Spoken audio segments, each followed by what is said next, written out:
Howdy, Possum Patty here, and I'm nature journaling. It's April 17th, and it's sunny, and it's cool, and I'm out in the lane. This is actually a city street. We got a street sign and everything, but as you can see, it's just a one-lane dirt road. Talk about social distancing. There's my house. Somebody lives down the end of the lane. There's one house out there in the woods. And there's one way back there. And there's one over there. And the next one is way down at the end of the lane. So this is where I was walking, and I saw the ground cedar and the little beech tree with the leaves still on it from last year. And I was looking to see what was growing along the stone wall, because when I was looking at my journal from last year, I noted that there's a bellwort that blooms out here.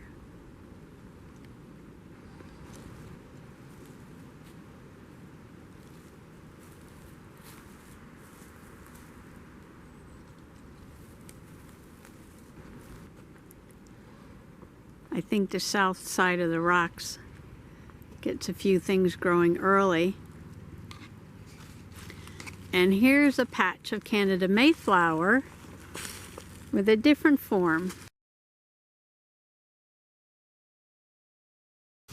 Now this one, all the ones I've drawn so far, had one leaf. This one has two leaves and a flower bud.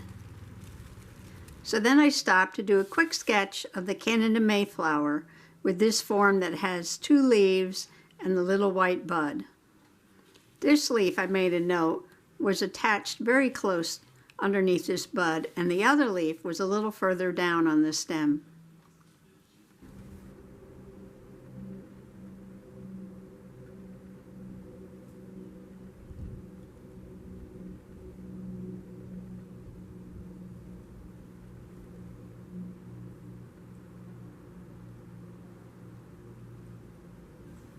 I walked back from the lane and headed out to the other side of the yard, going down the dirt track to the clearing.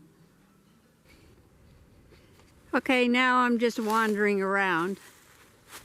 First I was out front, and now I'm out back.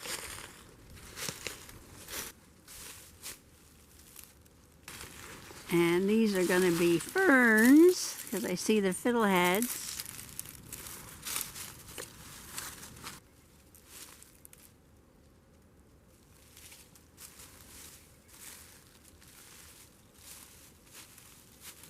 I went over by the rush and the fiddleheads, but I found a new plant, and I think it's going to be a tall sedge. So I drew a little map on my page, dirt track clearing, where the rush is and the fiddleheads that are around it. And then I marked that there's going to be a tall sedge there. Well, I think it's a sedge.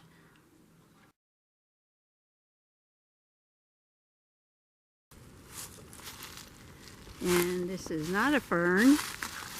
What is this? Is this a grass? Is this a sedge? Is this a rush? Well, I don't think it's a rush.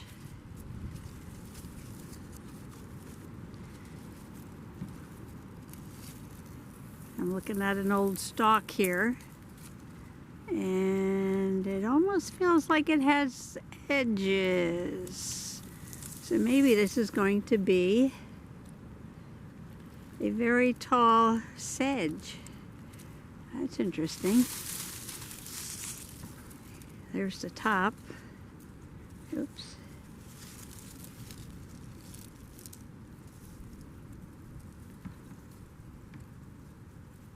It's not the rush because it's not round, and it's not like those little carex sedges I was looking at.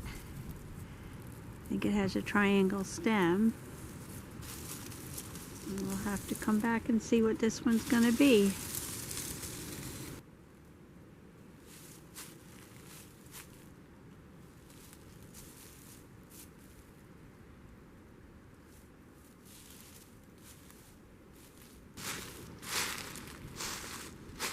And there's the rush. Well, that grows every day. Nice and smooth and round.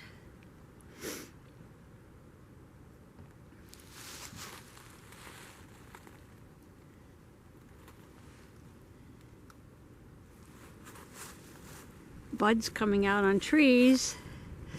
I don't know what kind of tree this is.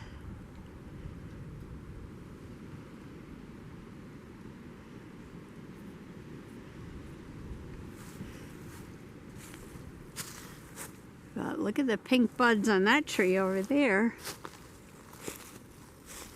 And then I went back to check the high bush blueberries because they looked very pink.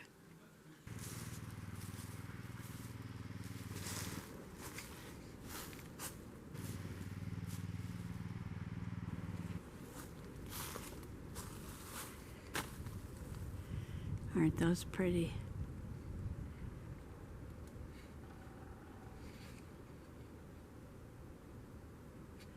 The high bush blueberries. Flowers are just coming out. And when I got back there, I found one of the buds had opened up into a pretty little white flower. So we have Budburst. When you record the timing of events with plants or animals, it's called phenology. This is a very interesting study to do in your nature journal, is to record the events of the plants and animals around you. This is an amazing book called Naturally Curious, and it gives you a month-by-month guide to what's going on in the fields and woods and marshes of New England.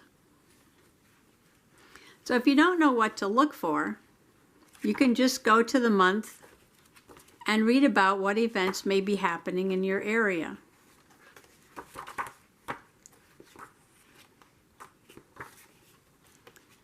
So we're into April. It starts on page 35.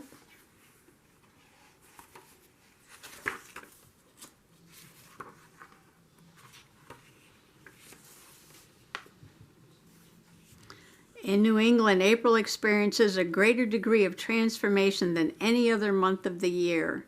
It's just an explosion of sights and sounds. Every day is something new to look at. So it's going to tell you about what amphibians to look for, what reptiles may be out and about, what's going on with the birds, the mammals, insects and arachnids, what to look for, plants and the fungi.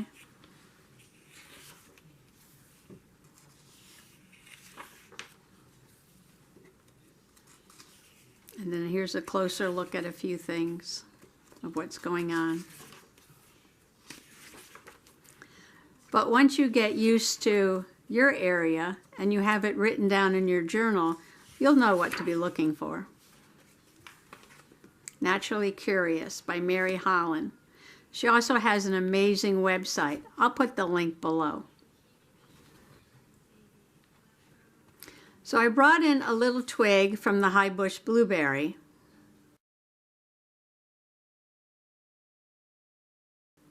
To do a closer examination.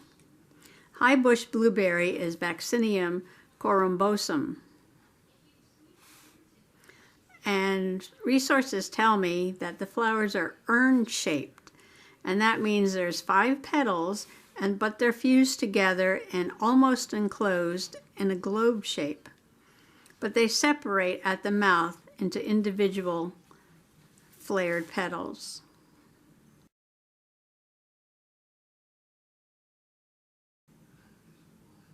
I found it interesting in the blossom that was open that I could see the male parts and the female parts. The green part sticking out is the female part, the stigma, and the little brown ones that were lower down are the male parts, the anthers.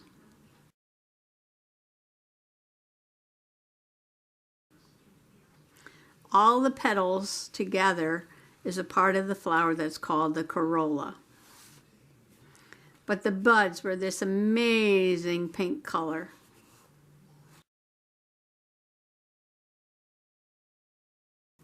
Thanks for coming along today. Bye-bye.